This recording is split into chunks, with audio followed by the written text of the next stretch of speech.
Gaga. So,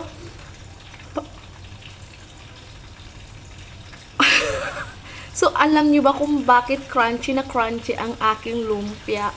So, sasabihin ko muna sa inyo mga gaga na ang aking ginamit dito ay 1 kilo ng giniling. Nilagyan ko siya ng carrots, sibuyas na pula, bawang, paminta, asin, kaunting asukal, at saka kaunting magic sarap mga gaga. Pagkatapos po noon ay nilagyan ko rin siya ng dahon ng sibuyas para masarap.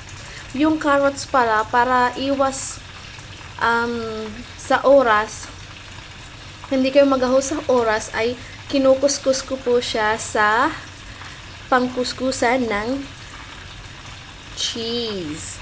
So, ayun siya mga gaga. Tapos, minikos-mikos ko lang yan. Hindi na ako nag-a-add dyan ng flour at saka itlog. Mga gaga, ha? Kasi yung iba, pag gumagawa sila ng lumpia, ay nag-a-add pa sila ng itlog or chuba-chuchu. So, ayun lang ang mga laman ng aking lumpia, guys. Tapos, ay kakain muna tayo. Ayan, ha?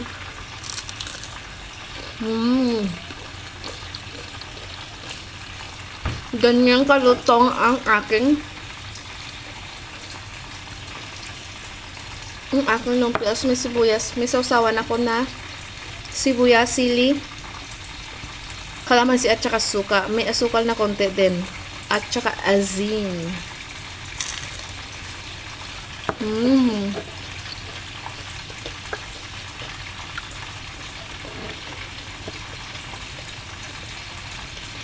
So, ayan mga gaga, ha? Diba ang lutong?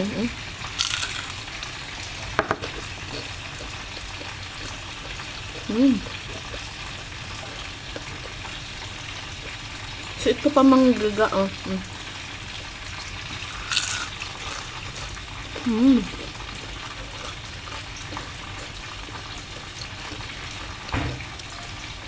So, alam niyo ba mga gaga, dahil malutong to.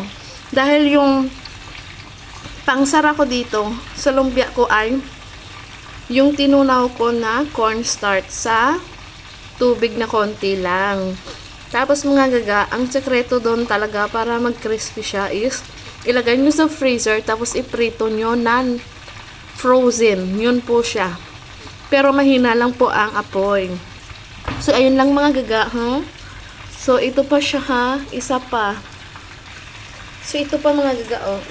Ayan, may sili ang sasawa natin. May sili. Tapos, kakain tayo ng sibuyas para ano, pampatibay mga gaga, oh.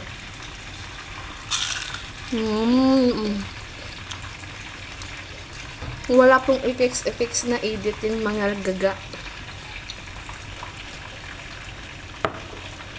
So, ayun lang mga gaga. Sana masaya kayo.